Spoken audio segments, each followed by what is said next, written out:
Well, good morning, gang, and welcome again to this week's Morning Coffee and a Thought, brought to you by Wings of Faith Ministries here in Sarnia. It's good to be with you. I have my coffee. I hope you have yours.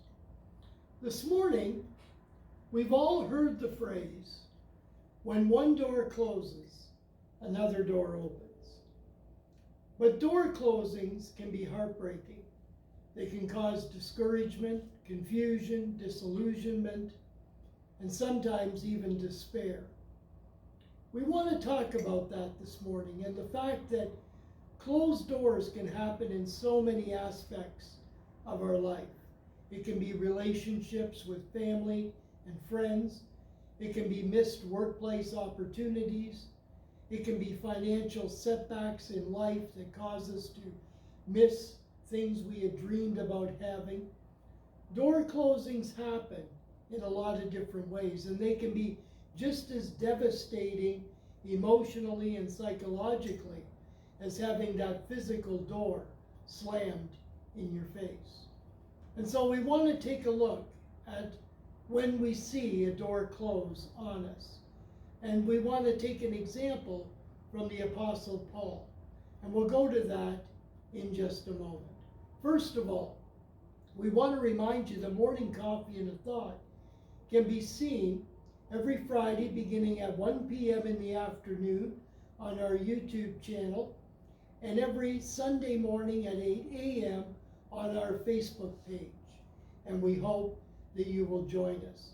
Also, if these thoughts resonate with you or are helpful to you, we would ask that you like and subscribe to our YouTube channel, and we really appreciate those who already have. Also, if you have a prayer request, if you want any information, or you want to make a donation to this ministry, you can do all of that at wingsoffaithministries.ca. Now let's get back to our thought. In Acts chapter 16, Paul and his traveling companions are traveling throughout what we would call modern-day Turkey. In those days, it was called Galatia, Bithynia, Mysia, Pontus, all these areas.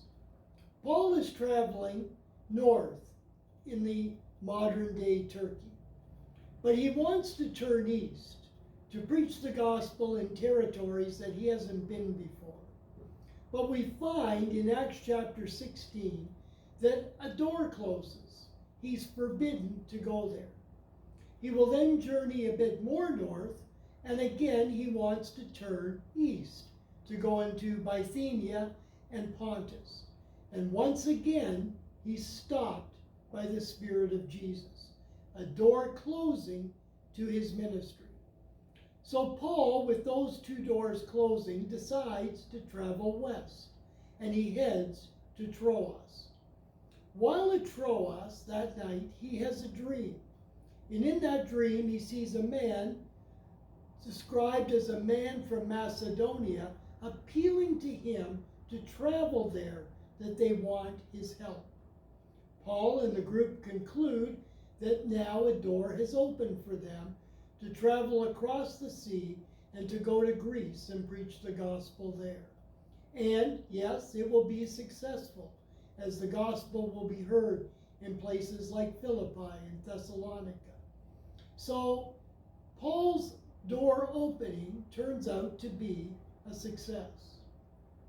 But not all door closings in Paul's life turned out to be successful necessarily. At least he wouldn't have thought so. We know that on 3 occasions Paul languished in prisons. Ministry opportunities were closed off to him. He spent time in prisons in Caesarea, Ephesus, and Rome. Probably up to 5 years of Paul's ministry was spent in prisons. But even though Paul had a door slammed in his face as far as active ministry was concerned, Paul turned his attention to other things.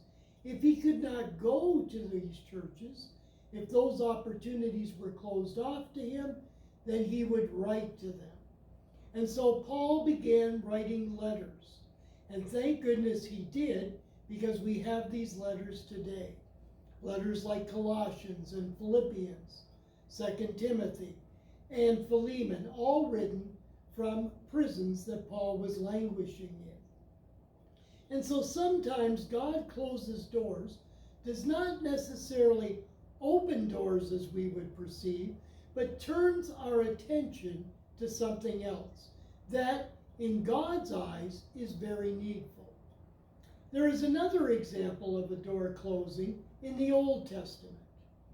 King David had ascended the throne, and through different battles, he had put all the enemies around Israel to rest. Now, on his throne, he wanted to do what many monarchs wanted to do in the ancient world once they ascended to the throne, and that was to build a temple for his God Yahweh. That's what kings did back then. They wanted to thank their God for the role he had given them, and David wanted to do the same thing. He said, "Why am I living in a palace of cedar while Yahweh lives in a tent?" And so David had it in his heart to build a temple to the Jewish God Yahweh. He tells the prophet Nathan of his plans, and Nathan initially is all on board, telling him to go do it, that God would be with him. But then Nathan is confronted some night in the near distant future, telling David not to take that course. And so he goes back to David to let him know that God has shut that door, that he is not the one to build the temple, but that God would raise up his son, and his son would build the temple. Now I'm sure David was discouraged that the Lord had shut that door for him. But as we read David's life, I have come to the conclusion that why God shut the door on David was because instead of taking on yet another endeavor in his life, David needed to focus on the things around him. When we look at David's history, as we read it through the pages of the Old Testament, we find that David could have better spent his focus on his family. His family came to be a problem for him in his latter years. A son actually rebelling against him and forcing him to leave Jerusalem. And this became a source of pain to David through his latter years of being a king, not focusing on the people around him, but wanting to take on other endeavors. Sometimes doors open for us that we just aren't meant to go through. And that doesn't mean that God's abandoned us or it's necessarily a bad thing. It could be that the Lord wants our attention and our focus on something else entirely. As for Paul, when he was in prison, it was to focus on writing. For David, I believe it should have been his family and the needs around him. But God's closing of a door is not the end of the road, nor does it not mean that a door won't open later for us. It simply means that either the timing is not right, our focus should maybe be directed in other places, or it could be that we need to take on a different endeavor than we thought we were going to take on.